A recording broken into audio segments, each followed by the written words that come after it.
got the serious look just like y'all got. That serious, intense look. Because he's trying to find his way. He's trying to figure it out. It's frustrating. I'm trying to listen to God.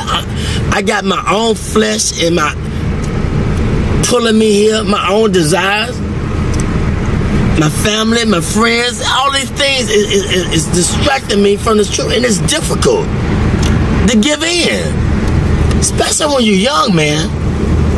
But if you can go through it, you'll come out like gold. If I can go through the fire. They don't want to go through the fire. They want to hit the lotto and go to Jamaica and the Bahamas and do their own selfish thing. But he said, if you wait till I exalt you, I give you the desires of your heart.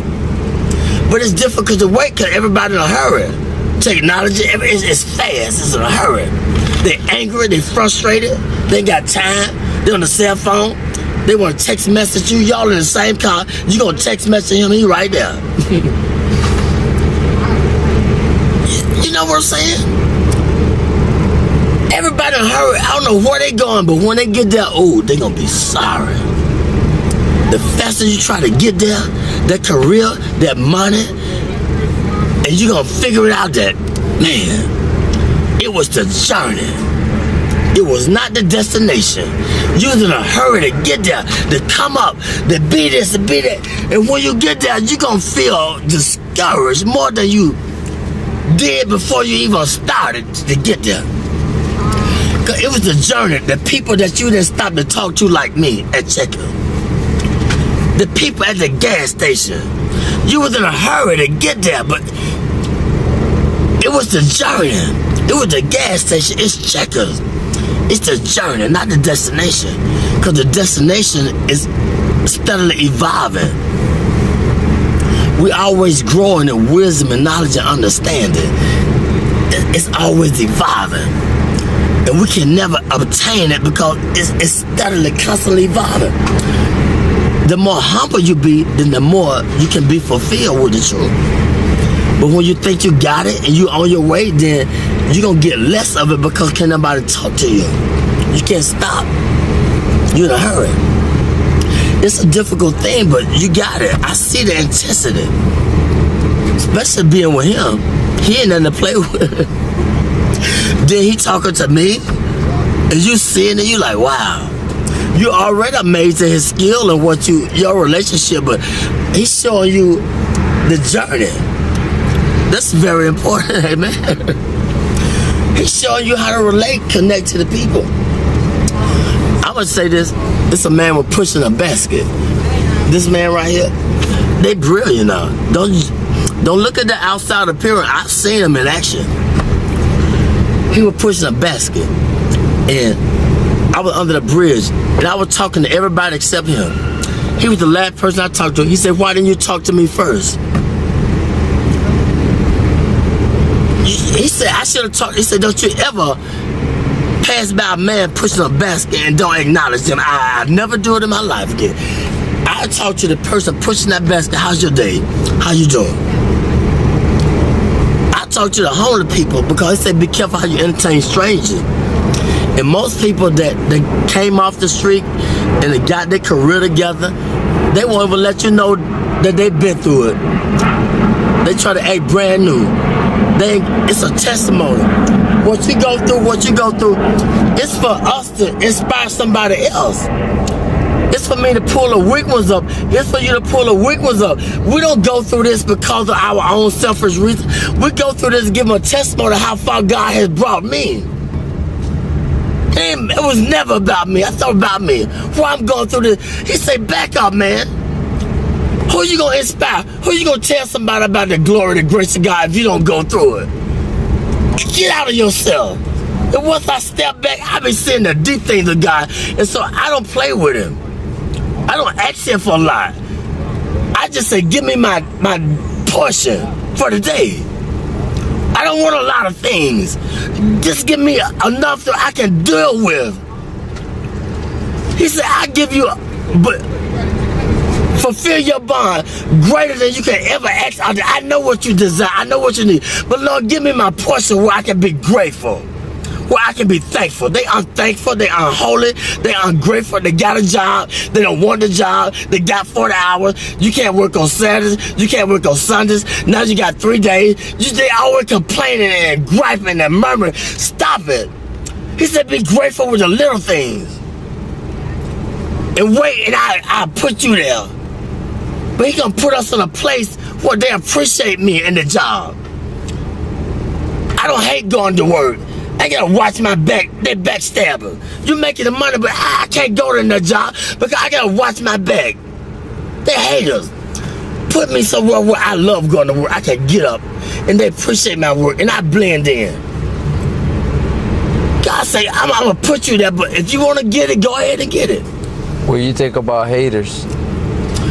That's a part of the balance in life. They hate. They don't know why they hate. Tell them why they hating sometimes. They don't know they're hating. It's just standard thing. They get angry.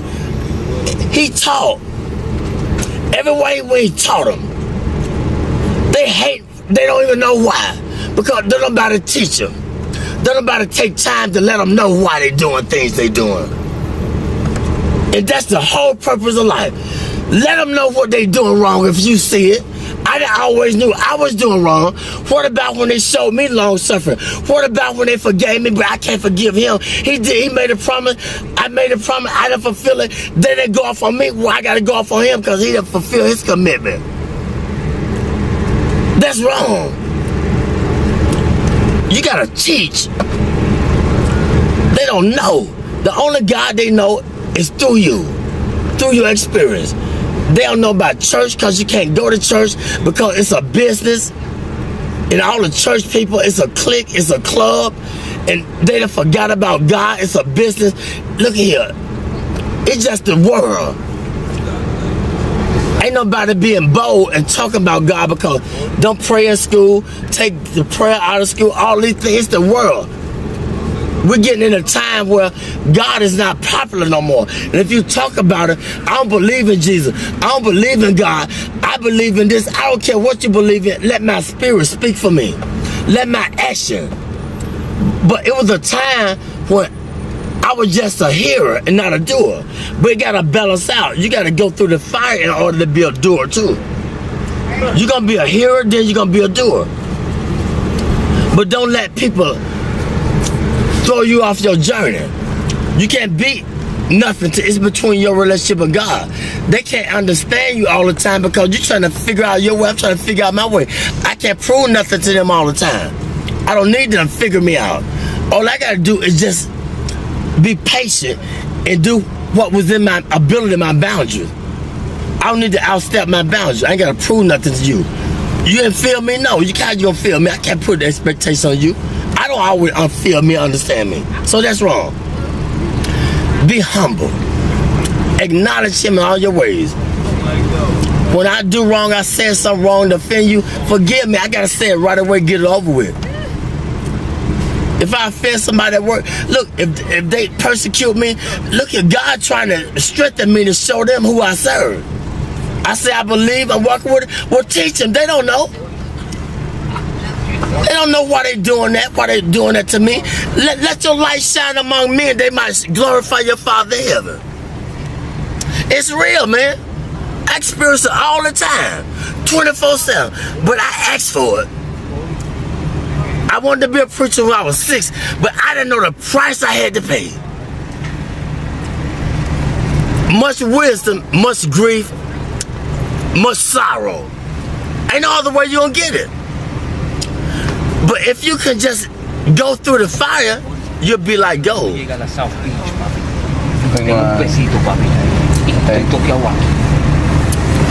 The first thing they do when you go to a pawn shop and take what they do? How do they determine if it's gold plated or what? What they do? What kind of test they take it through? When you take the jewelry to the pawn shop, how do they determine if it's real or fake? They put it through the acid test. They put the fire upon it. That's how we know if we're real or fake. We're gonna go through the fire. You're gonna have disagreement with each other, but it's okay. You're gonna be friends, But if you have a disagreement, it's just a different agreement. That don't mean you ain't got to see him no more and talk to her or talk to her or whatever.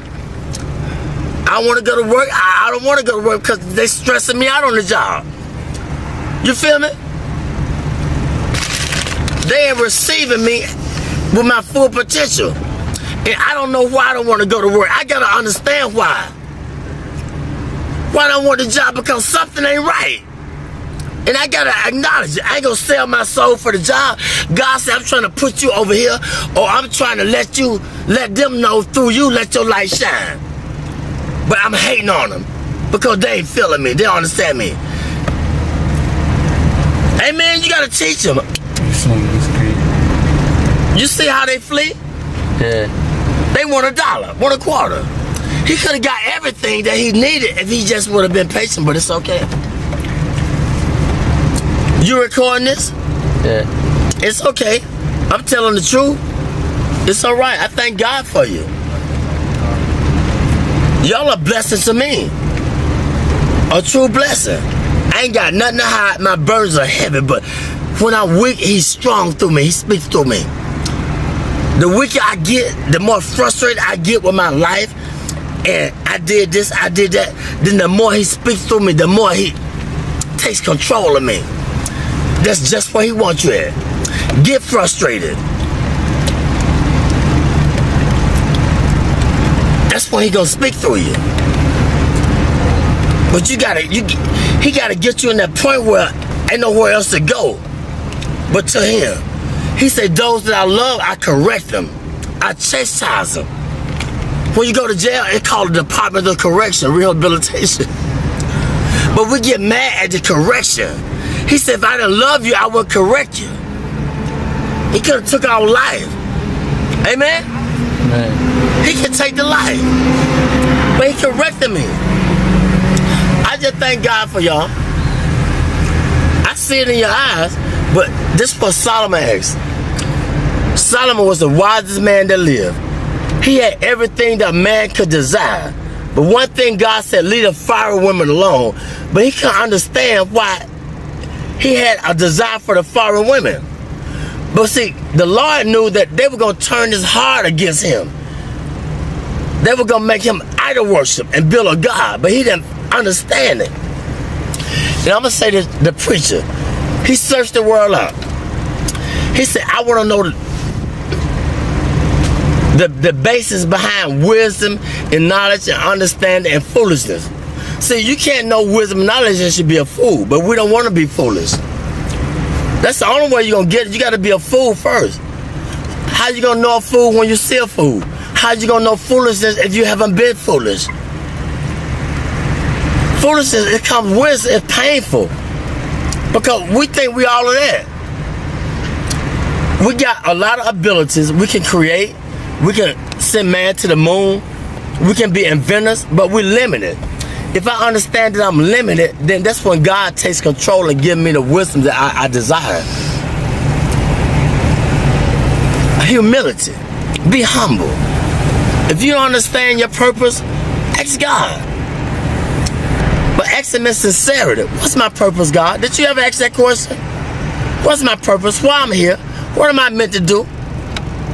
But sometimes he can't tell us all at once. It might be too much. But be sincere.